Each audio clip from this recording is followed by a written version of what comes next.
Hi, my name is Christy Girth. I am a senior industrial engineering student here at Mississippi State University, and I'm Vice President of Freethinkers, Atheists, and Agnostics at Mississippi State University.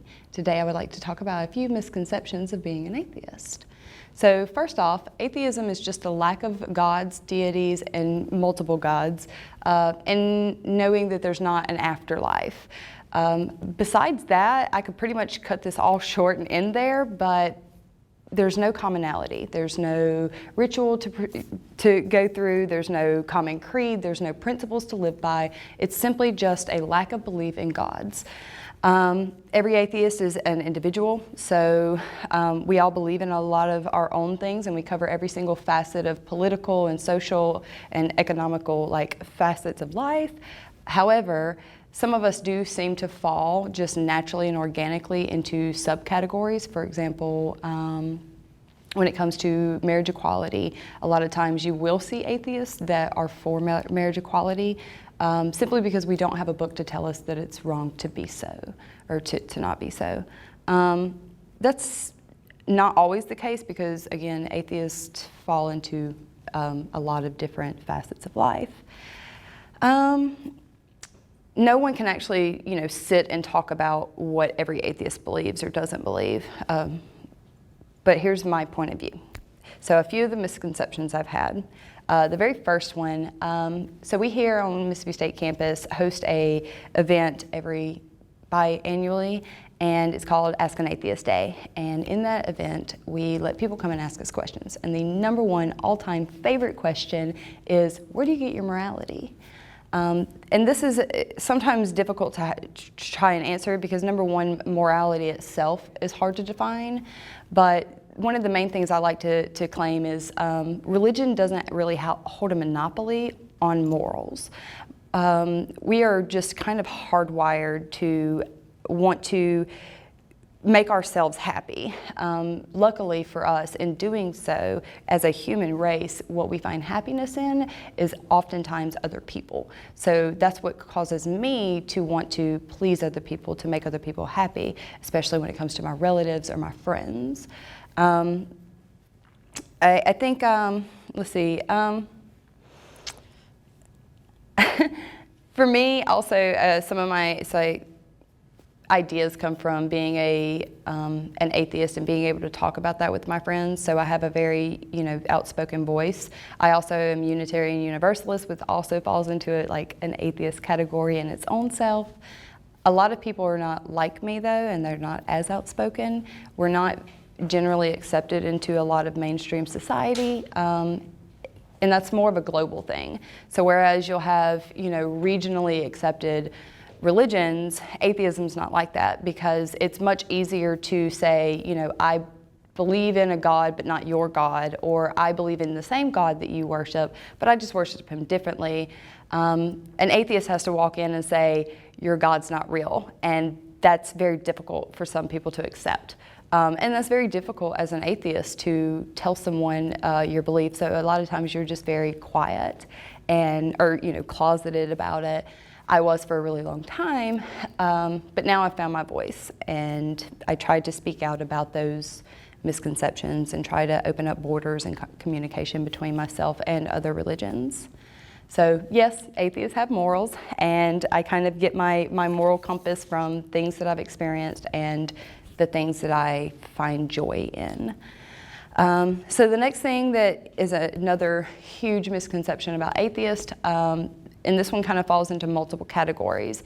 So first you're going to hear as an atheist, well, if you just read our, insert religious document here, you would believe.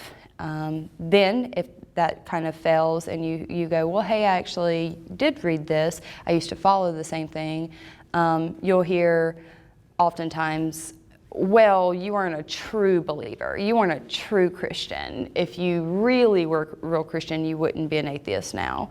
And that also doesn't work. And then from that point, if both of those fail, you'll end up with the saying of, well, maybe you don't believe now, but a general saying is there's no atheists in foxholes. And what that means is, whenever you face tragedy, severe imminent death is at you, that I'm going to convert. And that's a really difficult thing to talk about because I've gone through tragedy and I've experienced horrible things in my life, and never through that have I actually went back and go, oh, hey, by the way, I'm actually not an atheist. So let's kind of dive into that all at one thing.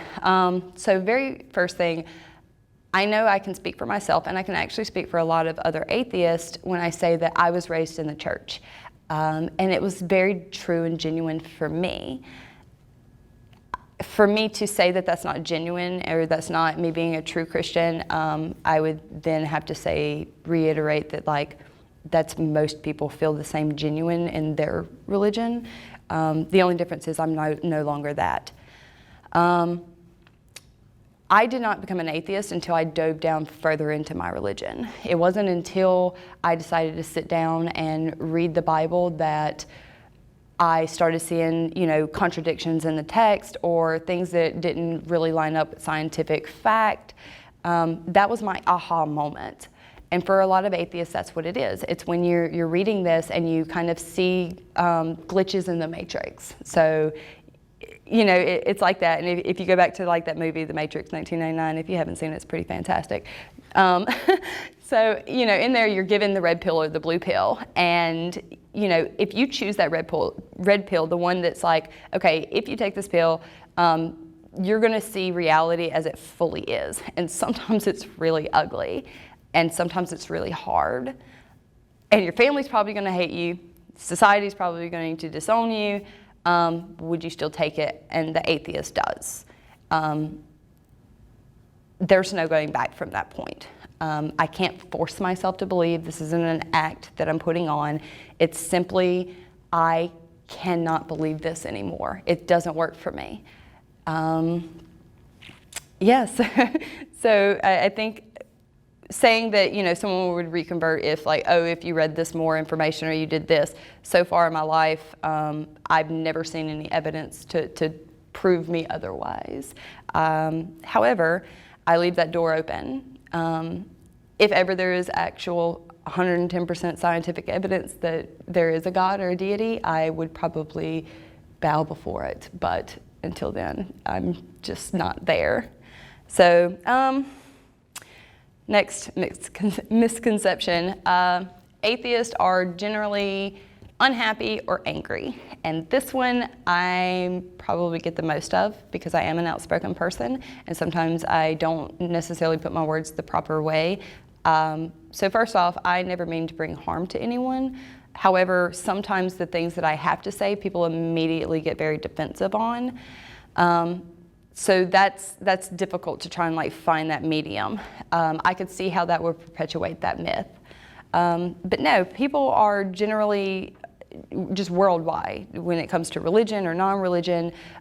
People are unhappy for a plethora of reason. But that has nothing to do with the religion in itself or a lack of religion in itself.